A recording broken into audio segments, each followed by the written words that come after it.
Shalom buat saudara terkasih di dalam nama Tuhan Yesus. Kembali lagi bersama saya di Lisina Channel. Terima kasih telah mendukung perkembangan channel ini dengan cara subscribe, memberikan like sehingga channel ini direkomendasikan dan boleh menjangkau banyak orang. Dan teman-teman juga memberikan komentar yang cerdas supaya tidak ada saling menyakiti melainkan memberkati teman-teman yang lainnya. Dan teman-teman juga boleh men-share video ini sehingga banyak teman-teman yang lainnya bisa mendapat informasi dan kebenaran yang disampaikan oleh channel ini. Tuhan Yesus memberkati. Selamat menyaksikan. Terima kasih. Gimana itu ngambilnya? Ya, Masya Allah. Makanya lihat tonton video YouTube Al-Hayat Indonesia ya, Bu. Nanti ada apologet Arab, Bu, di situ. Orang Nah, Arab asli. Diterjemahkan Di dalam Quranmu. Nanti Ibu baca tafsir Al-Jalalain. Ya. Nanti saya kasih Ibu. Ibu bisa bahasa Arab?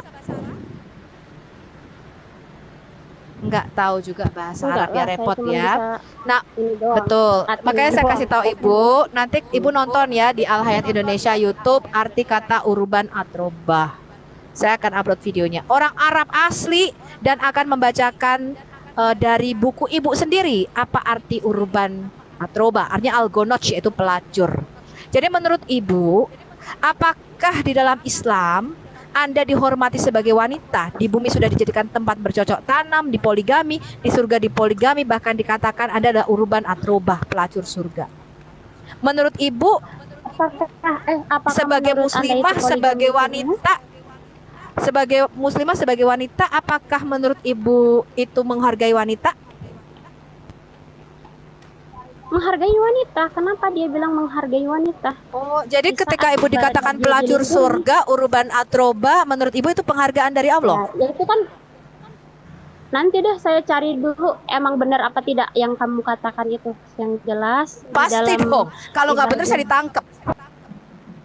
Ya, saya cari dah ibaratnya itu adanya di mana? Lihat ya, Al-Hayat Indonesia arti kata urban atroba. Al-Hayat Indonesia. Al-Hayat Indonesia tuh buku apa? Hah? Itu YouTube, Bu, channel YouTube saya. Oh, YouTube. YouTube itu nggak bisa menjamin iya dong, di situ kan kita tunjukkan bukunya. Ibu tinggal cari bukunya. Ibu baca sendiri dalam bahasa Arabnya. Itu dapatnya dari Al-Quran atau dari kitab apa? Dua-duanya. Al-Quran menyatakan urban atroba. Makanya saya katakan, Ibu tahu nggak arti kata urban atroba?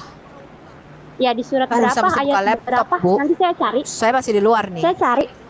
Iya, surat berapa, ayat berapa? Makanya urban atroba itu, aduh Bu, urban atroba itu sudah banyak sekali di dalam Quran, Ibu, ada beberapa ayat. Makanya saya tanya, Ibu tahu nggak di dalam tafsir Al-Jalalain apa arti kata urban atroba? Makanya dikatakan wanita-wanita yang berpayudara bulat dan montok serta bervagina rapat. Mengapa dikatakan payudaranya montok dan bervagina rapat? Karena mereka pelacur surga, khusus disediakan Allahmu di jannah. Nih, kalau misalnya yang namanya pelacur itu di surga itu nggak ada kata pelacur ya. Kalau kita udah ada di dalam surga. Buktinya Allah mau mengatakan kamu urban atroba.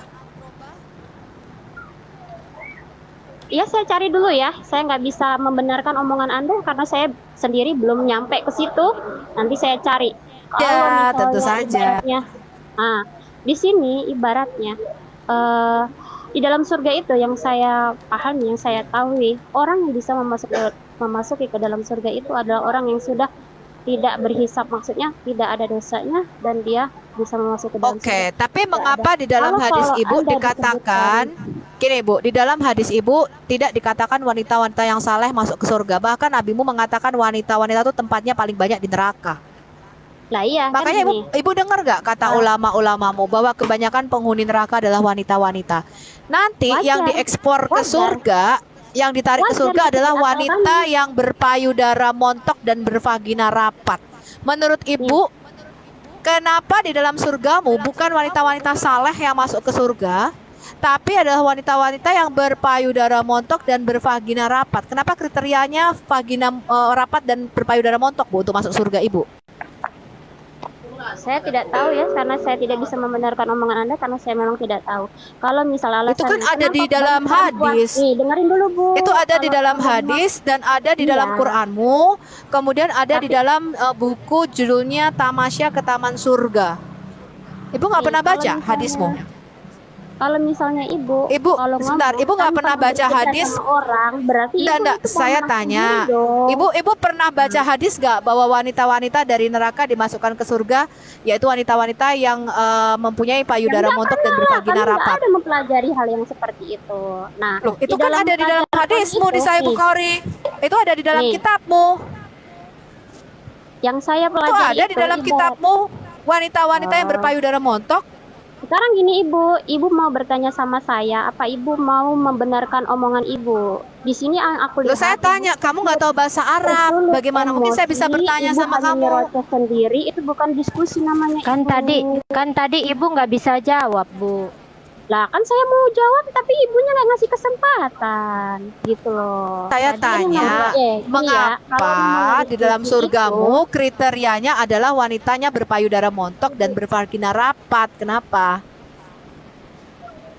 Saya nggak bisa jawab itu karena memang saya belum sampai ke situ. Saya belum tahu dan makanya saya tanyain, kamu dapatnya dari mana?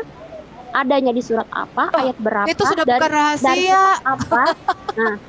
Di Quranmu sendiri ada, di dalam hadismu juga ada. Iya kan, di saat aku menanyakan di surat berapa, ayat berapa, di surat apa dan ayat berapa, kenapa Ibu? Ya sebentar Bu, makanya saya katakan Ibu lihat di Al-Hayat Indonesia karena saya lagi di luar, saya nggak buka laptop, datanya semua ada di laptop. Kalau misalnya Urban Atroba itu banyak. Di dalam Quranmu wanita-wanita berpayudara montok dan bermata jeli. Di dalam Islam itu kalau yang namanya diskusi itu nggak ada memakai emosi. Kalau Mbak sendiri ini ya, maaf ya, Mbak sendiri ini ya, begitu Mbak diajak diskusi, yang dapat itu bukannya solusi, tapi adalah suatu bukan solusi yang dicari Mbak, tetapi informasi, bukan solusi, informasi. Ya, informasi bisa disampaikan. Solusi beda dong. Oh, begitu cara Anda menyampaikan informasi dengan ibaratnya nada yang seperti itu? Oh, nggak bisa. Emang kalau nadanya kenapa Mbak? Dengan orang dengan menjelaskan hal yang seperti itu, emang nadanya nggak bisa kenapa? orang menangkapnya. Ya, nggak bisa nggak ngasih jeda sama sekali kepada orang untuk berbicara. Oh, nah kalau dibilang tanya jawab, kalau dibilang tanya jawab itu ngomong yang rileks, ngomong yang nyantai, tanyakan yang bertanya, yang menjawab. Tidak seperti orang ibaratnya bertanya sambil menjawab itu bersamaan. Jadi yang mana yang mau didengarkan gitu. Nah, tapi Ibu tadi apa yang ditanya nggak bisa kalau misalnya semuanya berbicara gitu. Tapi tadi Ibu ditanya nggak bisa. Iya, pertanyaan itu kan memang saya yang ditanyakan tadi tentang pelacur itu, memang saya belum pernah ibaratnya belajar ke situ dan saya tidak tahu dan saya tidak membenarkan ucapan kalian karena saya memang belum membaca. Nah, di sini yang saya tahu, saya membenarkan kalau di dalam Al-Quran itu disebut nanti ibaratnya di dalam neraka itu kebanyakan perempuan yang jadi penghuninya, itu dalam logika kami itu wajar. Kenapa perempuan bisa tergiring ke sana? Karena satu, di hati perempuan itu kadang ada ketidaksabaran saat suaminya lemah, suaminya tidak bisa menafkahinya dengan baik, dia terbawa emosi, dia memaki-maki suaminya, dia tidak sabar dengan suaminya. Nah, ya, itu Ibu, yang membuat kita menjadi ibaratnya. Sebentar teman-teman, Ibu itu dapat logika dari mana? Ya gini loh. Ibu ada penelitian gitu? Enggak, gini. Coba bayangin ya. Ini kita bicara dalam keseharian ya. Bukan berdasarkan kitab ya. Kita bicara keseharian. Yang banyak sekarang, yang kita alami sekarang ibaratnya di dalam rumah tangga. Kadang-kadang kita itu si perempuan kan terpengaruh dengan zaman, pengen punya ini, pengen punya itu, pengen punya ini, sementara suaminya tidak mampu untuk mencukupinya. Akhirnya si perempuan, dasar lu bego lo, anjing lo. Nah, ini yang tidak boleh. Kenapa dibilang di dalam Islam? Laki-laki itu banyak lo diaduin KDRT, Bu. Nah, Ya itu dia karena memang dia tidak paham di dalam Yang agama. KDRT, kalau KDRT yang ngadu istrinya yang salah suaminya gitu ya, Bu? Nih, coba aja survei ke lapangan, survei ke ibarnya ke dunia nyata. Kalau orang yang KDRT itu bentuknya seperti apa? Pasti orangnya yang ibaratnya yang jarang ibadahnya nggak tekun, ibaratnya agamanya itu juga belum, itu udah gitu. disurvei belum, Bu? Udah disurvei belum? Gini, sebentar. Ya kan kalau Jadi gini, Ibu Niknan. Jadi Ibu setuju kalau wanita itu lebih banyak di neraka? Setuju? wanita, Iya. di sini kan ada ininya. Kalau kamu nggak mau ke neraka, kamu ibaratnya mengerjakan. Kagak, tadi bilang Ibu setuju. Aku kan nggak ngomong setuju gini ya. Aku bilang emang dituliskan di dalam Al-Quran itu ibaratnya penghuni neraka itu kebanyakan perempuan Wanita, ya. dan setan ibaratnya. Tapi ibaratnya di sini perempuan itu perempuan yang zolim, perempuan yang ibaratnya yang tidak taat sama agama. Sekarang ibaratnya kalau misal kita ngambil gambaran semua wanita harus dimasukkan ke dalam surga. Nah, bagaimana perempuan-perempuan yang jahat masa dia mau dimasukkan ke dalam surga? Saya Di sini kenapa wanita rentan gini. diomongkan? laki-laki nggak begitu, laki-laki artinya nggak gini, begitu. Ibu, Laki-laki artinya ya kalau adalah Ibu masa tidak, nggak ada penghuni neraka laki-laki. Ibu Nikna, Kenapa saya mau nanya Orang nih yang ya. masuk neraka itu dihisab dengan Ibu perbuatannya. mau dipoligami atau tidak? Poligami itu berlandas dia yang disahkan oleh agama Islam itu poligami. Ya, Ibu itu mau ada apa alasannya. tidak?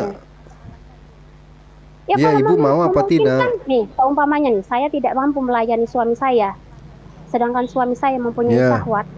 Ya bolehlah, masa kita tahan-tahan nggak boleh Bu. dia menyalurkan Oh, syahwatnya boleh. ibarat. Jadi Karena Ibu setuju suaminya ya? nafsuan gitu, Ibu nggak bisa Ya, ngeladenin. bukan suami saya yang nafsuan ya, itu seumpamanya nih ya. Karena di dalam Islam itu, kalau yang dibolehkan berpoligami itu ibaratnya satu, mempunyai ibaratnya nih si perempuan nggak bisa memenuhi. Kedua, suaminya mampu. Ketiga, ibaratnya harus dalam keadaan yang harus gitu loh. Misalnya nih, si istri sakit-sakitan nggak bisa melayani suaminya dengan baik. Kalau suaminya Kalau yang kalau sakit-sakitan, nabimu itu punya banyak istri itu istri mana yang sakit-sakitan dan tidak melayani suaminya?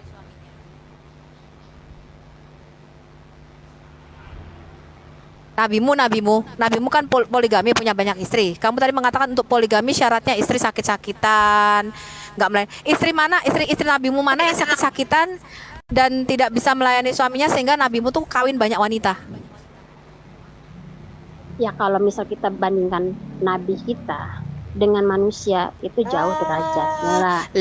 Memang lidah tak bertulang, tak berubah kata-kata, barusan ngomongnya A, semenit kemudian B.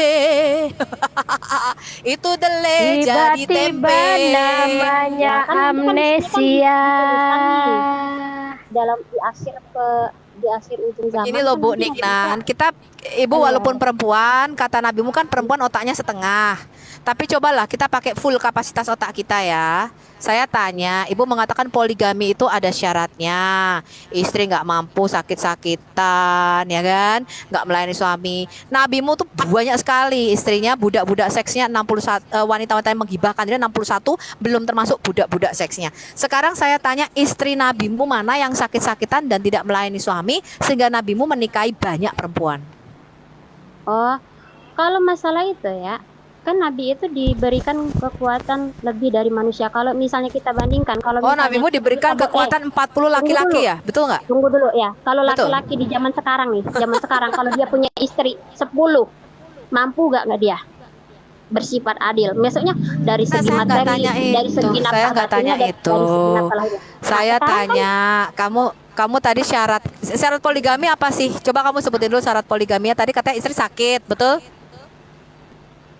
Kayaknya Ya, Bu Sofi, Abu Rizal Bakri itu menafkahi 20 istri juga mampu, aku lihat dah.